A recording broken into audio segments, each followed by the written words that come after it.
Hola amigos, bienvenidos a su programa Los Cuentos del Tío Pepe. Miren, hoy les tenemos un programa que hemos denominado Julio César, la República y el Rubicón. Vamos a explicarles el porqué de nuestro título, Julio César. Julio César, miren, es uno de los personajes más fascinantes de la historia antigua. Yo creo que los personajes más fascinantes de la historia antigua son Julio César y Alejandro Magno. Alejandro Magno, pues, eso es ese héroe que llegó hasta la India siendo apenas un muchacho y muere a los 30 y tantos años. Y el otro es Julio César. Julio César, imagínense ustedes, él nunca fue César, por decirlo de alguna manera, ¿no? Ustedes recuerdan en la Biblia cuando dicen, dad al César lo que es del César y a Dios lo que es de Dios. Bueno, Julio César nunca fue César, ya que su nombre fue utilizado después para nombrar a los emperadores, pero él nunca fue emperador. Él lo que fue lo máximo, cónsul o dictador. Entonces, pero su nombre, César, miren, pasó como emperador en Roma, pero imagínense ustedes, en Alemania como Kaiser y en Rusia como zar. Entonces vamos a decir que César es uno de los personajes más fascinantes de la historia y es parte del título y del tema de nuestro programa. La República. ¿Por qué la República? Miren, Roma fue en sus orígenes, bueno, primero fue un reino, pero desde el año 509 a.C. fue una república. República viene de res y pública, que significa cosa pública. Y una república es un país, por decirlo de alguna forma, que tiene poderes equilibrados, que tiene leyes y es el imperio de la ley. Así como podemos decir que democracia es que todos somos iguales, república es el imperio de la ley, aunque haya algunos que tengan más privilegios, algunos que tengan más derechos, pero es el imperio de la ley. Y Roma, como república, se expande de una manera impresionante. Si ustedes ven estos mapas que les montamos aquí, mira, a partir del año 300 a.C. Recuérdense que los años antes de Cristo se van contando de atrás para adelante. Si ven ahí el año 320, miren, Roma era minúscula, pero ya cuando llegamos al 200 ya dominan prácticamente a toda la península itálica, o sea, a toda Italia. Cuando llegamos ya al año 70 a.C., vean todo lo que dominan, ya dominan el Mediterráneo, Grecia y una serie de cosas. Y si llegamos al menos 40, eso se le debe prácticamente a Julio César, a nuestro personaje, bueno, ya se metieron en Francia y llegan hasta Bélgica. Y aquí les mostramos ya una última imagen, años después, que ya no era república, sino era imperio, que es su máxima expansión, más o menos el año 300 después de Cristo. Entonces vamos a decir que Roma, en la época que nace Julio César, era una república, pero esa república había sido diseñada para una ciudad-estado, para una cosa pequeñita como pueden ser las ciudades griegas. Y por esa época del año 100 a.C., Julio César nace exactamente el año 100 a.C., hay una serie de problemas graves ese siglo antes de Cristo. Uno es primero que la gente que vivía en Italia, por decirlo de alguna forma, en la península itálica, querían la ciudadanía romana, querían los derechos que tenían los romanos y habían estado sometidos ahí montones de años, centenares de años, y querían los mismos derechos. Y hay una primera guerra, unos alzamientos porque querían esos derechos. Y después hay dos dictadores, o dos, fueron cónsules y después dictadores, que se llaman Mario y Sila. Miren amigos, Mario y Sila es como, yo estoy seguro que ustedes escuchan esos nombres y les viene una idea de antagonismo, porque era Mario y Sila, Sila contra Mario, Mario contra Sila.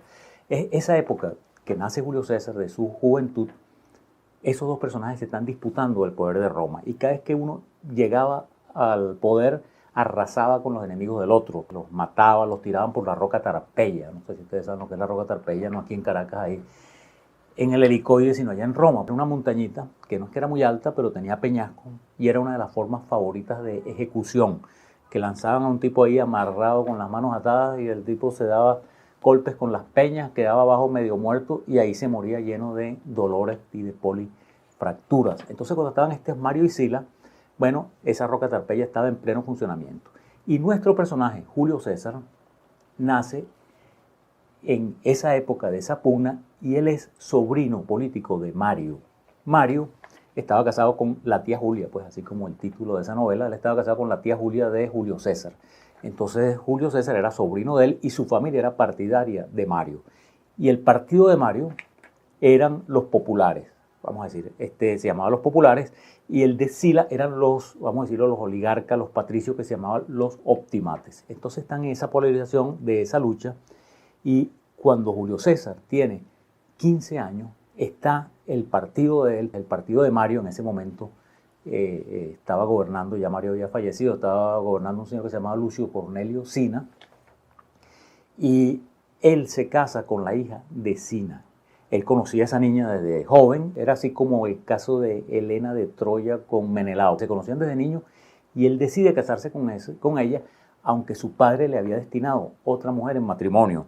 Pero ustedes saben que en esa época en Roma existía aquello que llamaban el pater familia. Si el papá decía, te me casas con esta se me casas. Pero el papá muere, la niña se llamaba Cosiuta, y César deshace el compromiso con Cosiuta y se casa con esta niña, que vamos a decir que era su amor genuino, como lo podemos ver, o como lo vamos a ver ahora en el transcurso de nuestra historia. Y entonces su suegro, que es Lucio Cornecio Sina, que estaba en el poder, le da el cargo de pontífice. Estamos hablando de un muchacho de 16, 17 años. Ese cargo de pontífice le daba una serie de derechos, una serie de cosas que él pues, tenía escoltas, podía asistir a sesiones del Senado, una serie de cosas, ¿no? Pero miren, ahí mismito, cuando él tiene como 18 años, ese péndulo que va de un lado a otro, llega Sila de nuevo al poder y entonces, ok, los lanzamientos de gente por la roca Tarpeya, persecuciones, ahogamientos en el río Tíber y todas esas cosas, pero a César lo que le pide Sila es que se divorcie. O sea, él le manda unos emisarios y le dice, mira, te tienes que divorciar de esa mujer es hija de uno de mis mayores enemigos. Y ¿sabes lo que le contesta a César? César le contesta, y era un muchacho de 18 años, él le dice a los emisarios de Sila, le dicen, díganle a Sila que en César solo manda César. Y él no se divorcia de su esposa, de Cornelia Sina, y tiene que huir, lo empiezan a perseguir, a buscarlo para matarlo, para ver si lo agarraban y lo zumbaban por la roca Tarpeyo, quién sabe qué le iban a hacer, pero le quitan los bienes tanto de él como de su esposa, y él pasa varios años huyendo, hasta que su madre, que se llama Aurelia, le consiguen el perdón de Sila, y Sila dice, veo en César muchos Marios. O sea, él sabía que César iba a llegar a ser un gran líder porque, le digo, un muchacho desde esa edad que era tan asertivo y tan capaz, que es capaz de oponerse a la orden del dictador máximo de Roma y decirle, mira, en César solo manda César, se ve que era un muchacho que prometía mucho. Vamos a hacer una pausa y vamos a seguir hablando de Julio César, la República y el Rubicón.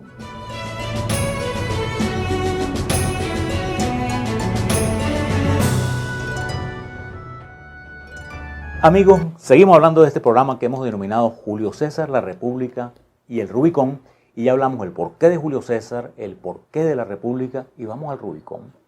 El Rubicón es ese río que ustedes ven ahí, que divide, por decirlo así, Italia de Suiza. Hoy en día queda todo metido dentro de Italia, pero en esa época dividía a Italia de las Galias, dividía la provincia de Italia, del Imperio Romano, con la de las Galias. Y Julio César está del lado de arriba del Rubicón, y si él cruzaba el Rubicón, era el inicio de una guerra civil, él se convertía como un proscrito en una persona perseguida, y él toma esa decisión. Y cuando toma la decisión dice, la suerte está echada. Y esas dos frases, cruzar el Rubicón y la suerte está echada, pasaron a nuestro léxico normal como cuando uno toma una gran decisión que va a afectar el resto de su vida y de las personas que lo rodean. En el caso de Julio César, no solamente la de las personas que lo rodean, sino vamos a decir la del mundo entero, la del mundo occidental entero, ya que eso cambió la historia de la humanidad en el mundo occidental. Pero vamos a hablar un poquitico de los inicios de Julio César otra vez. Julio César nace el año 100 a.C., el mes de Quintilius. En esa época los meses comenzaban a contarse en marzo y después cuando llegamos al mes de julio era Quintilius, agosto era Sextilius, septiembre era de 7, pues octubre viene de 8, noviembre de 9 y diciembre de 10. Y él nace en ese quinto mes que es el mes de Quintilius. Y a ese mes después se le cambia el nombre por Julio en honor a nuestro personaje Julio César. Entonces él nace el 12-13 del mes de Quintilius, el mes de julio del año 100 a.C. Habíamos hablado ya que él se había casado con esta dama, Cornelia Sina, y que Sila lo manda a divorciarse y él rehúsa.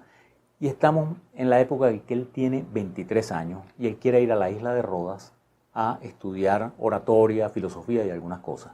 Y cuando va a la isla es secuestrado, es raptado por unos piratas. Los piratas se dan cuenta enseguida que el mejor botín que había en ese barco era ese muchacho que tenía pinta de millonario, por decirlo de alguna manera. Y empiezan a discutir cuánto van a pedir de rescate por él. Hay una discusión entre los piratas que si pedían 10 talentos, 20 talentos, no sé cuánto, y al final deciden pedir 20. Cuando le dicen a Julio César, mira, vamos a pedir 20 talentos por ti, Julio César se siente ofendido. Él le dice, 20 por mí, ustedes son unos locos. Yo valgo mínimo 50, vayan y pidan 50. Él se pasa 38 días cautivo de los piratas mientras alguien va, alguno de sus amigos que estaban con él en el barco o así, a buscar el dinero a pagarle a los piratas. Y esos 38 días él estaba pues estudiando, leyendo y mandaba a callar a los piratas, los amenazaba, le decía, bueno, lo que me liberen de aquí, ustedes van a ver, yo los voy a perseguir, los voy a ahorcar a todos y no sé qué. Y bueno, y le echaba broma a los piratas. Y bueno, él pasa sus 38 días de cautiverio muy bien, ahí cerca de la isla de Rodas. Cuando lo rescatan, él va a la isla de Mileto, donde fue Tales de Mileto, y miren, organiza una pequeña expedición, contrata barcos y hombres y sale a perseguir a los piratas y los atrapa y, tal como les ofreció, los ahorca a todos. Bueno, él después, Sila le consigue, lo perdona gracias a la influencia de su madre Aurelia, y es cuando Sila dice, yo veo en César muchos Marios. O sea, Sila sabía que ese muchacho que se le había enfrentado, que todas esas cosas, iba a ser en algún día un personaje importante como Mario que iba a dominar la vida romana. Pues en Roma él va teniendo una serie de cargos. Ya él había sido pontífice, un cargo que se llamaba Flamendialis desde muy joven, de los 16 o 17 años, y él comienza a tener una serie de cargos de cuestor, de una cosa que llamaban edil curul, y eran cargos que tenían que ver mucho con la gente. Él organizaba juegos, controlaba precios en los mercados, una serie de cosas, y él organiza unos juegos magníficos y se hace muy querido, por decirlo así, de la plebe, del pueblo. Y llega a ser entonces pontífice máximo. Por un poco antes había muerto su querida esposa, Cornelia Sina, y él se casa con una dama que se llamaba Pompeya, que por lo demás era nieta de Sila, ese hombre que lo había perseguido de joven, que lo exilió, que lo quería lanzar por la roca Tarpeya, etc. Se casa con esa dama que se llamaba Pompeya. A él le dan un cargo que era el de pontífice máximo. El pontífice máximo, ese sí tenía una serie de privilegios, vivía en la vía sacra y en ocasiones se hacían unas fiestas en las que iban solamente mujeres. Y su esposa era tan bella, la Pompeya, le decían que era una mujer florero, en algunas cosas he leído esa referencia, que dicen que era una mujer florero, una mujer bellísima. Entonces, que tenía un enamorado o algo así que se llamaba Clodio. El tal Clodio se disfraza de mujer y entra en casa de César y dicen incluso que estuvo en la cama con la Pompeya. Y es descubierto que el hombre se había disfrazado de mujer para hacer eso y era una fiesta religiosa. Entonces es acusado, pero fíjense qué curioso, César no lo acusa ni la acusa a ella, a Pompeya, su esposa, de adulterio. A él simplemente lo juzgan por haber profanado una fiesta religiosa y él no lo acusa de adulterio, pero enseguida va y se divorcia de Pompeya. Entonces cuando le preguntan, oye, pero ¿por qué te divorcias si la mujer no te fue infiel, si no pasó nada? Él le dice, no, porque la mujer de César no solamente debe ser honrada, sino debe parecerlo. Entonces él repudia a esta señora, que seguramente era un matrimonio que no lo entusiasmaba mucho. Entonces él se va haciendo una persona cada vez más importante en Roma. Pero en Roma en ese momento había dos personajes que eran los que acaparaban la atención pública. Uno se llamaba Pompeyo. Pompeyo había sido un héroe que había apaciguado unas rebeliones en la Hispania, en lo que hoy es España. Había acabado con los piratas, esos piratas que habían atrapado a César años antes. Pompeyo en un año va y los persigue y los reduce y acaba con la piratería en el mar Mediterráneo. Y había otro personaje que se llamaba Craso, que era más bien un personaje millonario, era el hombre más rico de Roma y que tenía también glorias militares. El tipo había apaciguado la rebelión de Espartaco. Ustedes han oído hablar de la rebelión de Espartaco allá por los años 73 o así antes de Cristo, que se alzan los esclavos pero con ejércitos de decenas y decenas de miles y ponen en jaque al imperio romano. Bueno, al imperio no, porque en esa época era una república, ponen en jaque a la república romana y Sila es uno de los que lo controla. Y están esos dos personajes que eran, por decirlo así, los dos más importantes de Roma. Y César, que era un hombre más joven que quería surgir y quería llegar. Entonces Julio César de alguna manera se alía con ellos, pero vamos a una pausa y vamos a ver cómo se forma este primer triunvirato entre estos tres hombres, Pompeyo, Craso y César.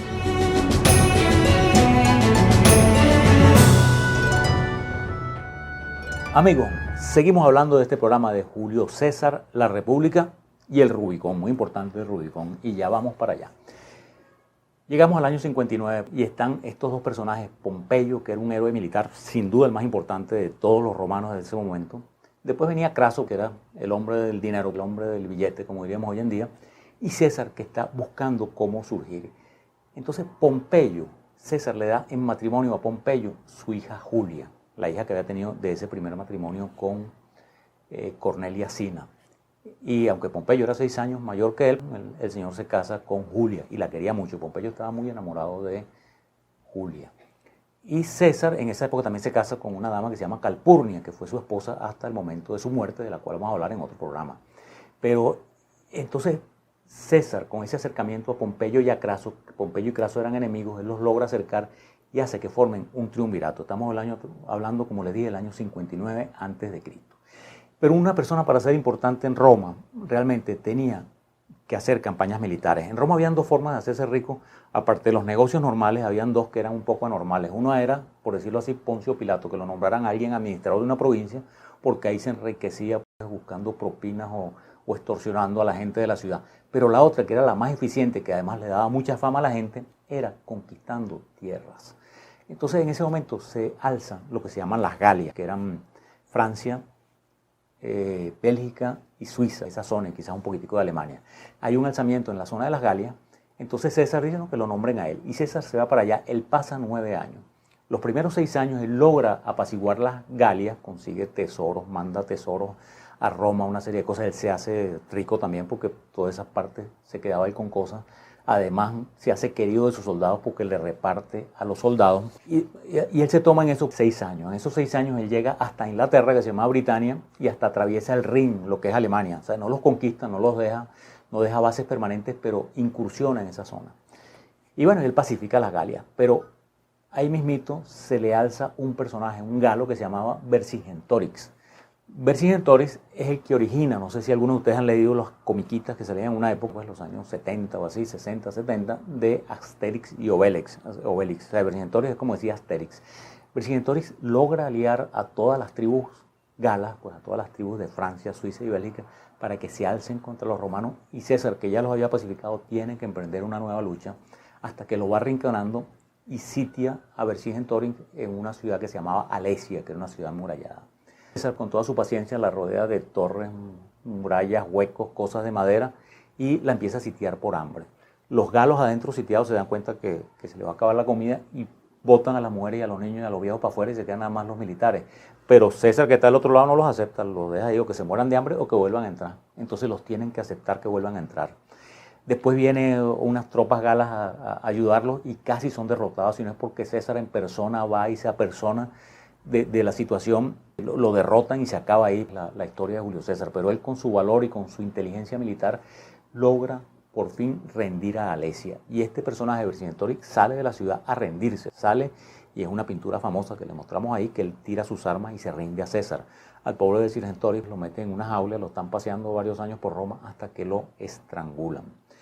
Pero, ¿qué estaba pasando en Roma en ese interín? Bueno, se había muerto la hija de César en un parto, cosa que hubiera cambiado la historia. Si la niña no se muere o si el bebé que estaba naciendo no se muere, que también murió, él hubiera seguido unido a Pompeyo de alguna manera, porque él era el suegro de Pompeyo, pero murió su hija y murió su nieto. Entonces ya empieza a haber una serie de celos entre César y Pompeyo. Unos años antes había muerto el otro personaje, que era Craso. Craso, que era ese hombre tan rico, tan ávido de dinero, él decide que lo manden también a una guerra contra los partos en Irak, y ahí pues, sí, en resumen, es capturado y lo ejecutan los partos, o sea, un pueblo que se llaman los partos allá por Irak. Lo ejecutan, dicen que haciéndolo tragar oro fundido, ya que era un hombre que era tan ávido de dinero y tan ávido de riquezas, lo mataron fundiéndole oro y metiéndoselo por la boca y por la garganta. Entonces, Pompeyo está celoso de César, que había logrado tantos éxitos, que se veía como un personaje fuerte, y él hace que lo proscriban en Roma, que le quiten el mando y que le ordenen ir a Roma. Si él va a Roma, él es juzgado, seguramente condenado, exiliado o ejecutado, pues, o matado. Entonces él está en esa disyuntiva, él se acerca al Rubicón, que era el límite de donde él podía estar con el ejército, aunque ya lo habían destituido, y empieza esa gran cavilación. Dice, ¿qué hago? ¿Atravieso el Rubicón? ¿Me convierto en un fuera de ley? ¿Me convierto ya en una persona que inicia la guerra civil o no? Y él está cavilando en el año 49 a.C. hasta que decide cruzar el Rubicón y suelta su frase, alia jacta es, o sea, la suerte está echada. Avanza sobre Roma, termina tomando Roma, y bueno, esa era la historia que le queríamos contar hoy, cómo llegó César a Roma, después él se convierte en dictador y después es asesinado, pues pocos años después, del año 44 a.C., un 15 de marzo, el día que se llamó o que se llamaba los idus de marzo. Pero eso será motivo de otro programa. Muchísimas gracias y vamos ahora a nuestra acostumbrada sesión Educando a nuestros padres.